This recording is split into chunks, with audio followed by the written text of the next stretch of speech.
Welcome back to March 2015. We're back in Penobscot County. Boss has got his map out here trying to figure out where we are. Lisa's on the box trying to get a good read. We're going in after a bear named Kristen. It could be, because we're right here, he hasn't marked it in the same direction, but Beast is closer than Trojo. And you said Trojo's stronger, right? Yep. Well, it was 440 is stronger. I thought that was Trojo, but maybe I looked. So this is a constant battle we face, is trying to get in close to these bears. Skipping ahead here, we're all loaded up, and we're making our approach in on the den. I'm back on the stick with the pole syringe. It's already loaded with drug. This bear is a larger bear, so we expect her to have at least 2 cubs. Lisa's taking a read, and we're looking at shooting lanes. We got some skitter trails here. So a little info on the read. You can see she's got a 2 right there. She ends with a closed fist, so that means 20. But if she didn't have the closed fist after, that would be just 2. But that read was 20 off, so we are really getting in close. As you can see, it's pretty thick. It normally is. So instead of getting into the thick brush where the bear is, sometimes you're better to skirt the edges, kind of surround her that way. So that's what we're trying to do at the moment. Shu is with us now. I think he's going to start winging out soon. You can see I'm keeping my hand close to the end of the pulse syringe there. I just have a little more control on it. Yeah, there's Shu. He's going to start winging out. Okay, so Lisa's telling us here she can see bedding collection. She's trying to tell Shu on the wing. She can see where the bear has collected material for the den, and we'll get into that a little bit later. There's a better shot coming up, but the bear is just in front of us now. So she's directing me to go around, flank a little, and she's going to go the other way. You can see I got some open ground to work in here. And Lisa's just off the screen to my left. So now that we can see bedding collection, the bear is just in front of us, but it still could run at any moment, and we're not out of the woods yet. We gotta find the bear. Even though she's in front of us, it still can be tough. You guys can see that bedding collection right there?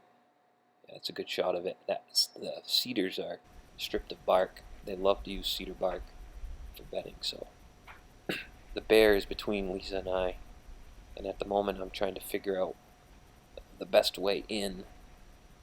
Lisa's taking some more reads on the box to try to pinpoint where exactly the bear is. A lot of snow here. She could be anywhere under the snow. We don't know if she's in a structure. We don't know if she's a ground nest. But I can tell that I'm waving in Shu to get in closer. We got her pretty well surrounded in that patch of trees in front of me. Thinking now it's probably in some kind of a structure, an old stump or a blowdown. So you can kind of relax a little. When they've got a roof over their head, they're more likely to stay. So you can see Lisa just in between us. The bear is in between us somewhere. We're not sure yet. I'm going to unscrew a pipe here so I can move around a little better. Now that I know it's not in a ground nest. We don't need to have so much distance on that stick. So moving ahead here into the bushes, I'm looking for anything that looks out of the ordinary, and to a guy that's been on Bear Crew, what I'm pointing at is an obvious sign of a den. You guys can see that little hole. That's melted out snow from the body heat of the bear escaping. That's the entrance to that den, and it's snowed over, but you'll see here this is where we're gonna try to jab the bear. Lisa's got what we call the back door in case there's another exit. She'll have the bear back there. So now it's just clearing some snow out of the way. Try not to disturb the bear, but you need a little room to see what you're doing. Our flashlights are working great today. Yep. I'm asking Lisa for hers. She always had the better one. We're all good throws on the Bear Crew too. I'm sure you guys are learning that by now. Alright, I got a better flashlight now. Let's see what I can do here. Like I said again, you don't want to just barge right in there. You know, the bear's 3 or 4 feet away from me at this point. It doesn't look like that, but that entrance is bigger than what you're seeing. I'm just trying to be careful. I don't want rile her up too much, the more she's probably pretty nervous, but the calmer she can stay, the better it is for us too. So some of the things I'm looking at right now, like I said in the last video, when you jab, you want to be perpendicular to where you're aiming. So I'm looking for large muscle groups, front shoulder, the neck, the hind leg. Jab where your injection is means a lot to how the bear is going to go down. You don't want it to be in the fat. If you get a lot of fat in your injection, it's a slower effect on the bear. So we'd like to get her to go down quick. So I'm looking for, am I looking at the front shoulder? I'm trying to get an orientation of the bear, the way she's laying. And when you're peeking through a little hole into a dark hole with a lot of white snow and sunlight, it's tough. It's really hard, and it also helps. You can see here I'm talking to Lisa, getting a little confidence from her.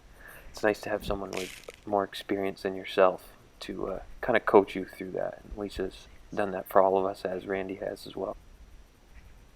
The bear doesn't always lay perfectly still like this one. Sometimes they're bouncing around, they're pretty worked up, and it's hard enough to hit a target that's still, let alone one bouncing around. So a lot of things going on than just poking the bear. So you can see I move the stick to the other hand. I'm trying to find that good perpendicular angle that I need.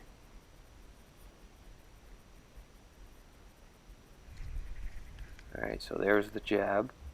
And check my clock, like before, 10 minutes. You can tell a lot by the jab. Right when you jab, you can tell if you roll it, what we call roll it. Sometimes if you jab and you're off a little bit, you hit in the hair, the bear moves, it rolls out and doesn't really get a good injection. But that one felt pretty good. I'm looking to see how much drug's left in the syringe to figure out if she got the full dose. So this was pretty cool. A lot of people have never heard this, but what you're hearing is cubs suckling. Mom is sleeping at the moment, and the cubs are still trying to nurse, and they make this chattering noise. You'll hear them whining too, but yeah, check this out.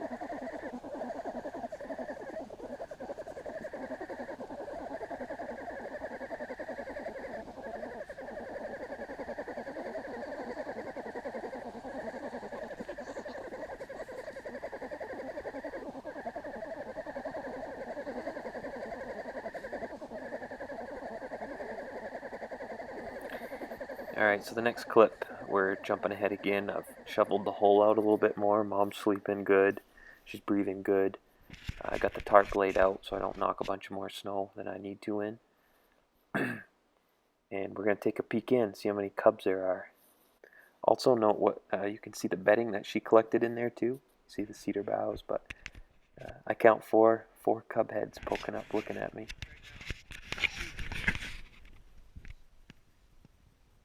So all these cubs will be sexed, they'll be tagged and assigned ID numbers, and then next year when we see them again, they'll be yearlings, and we can get an idea of how many survived the year and how they did, weight gains.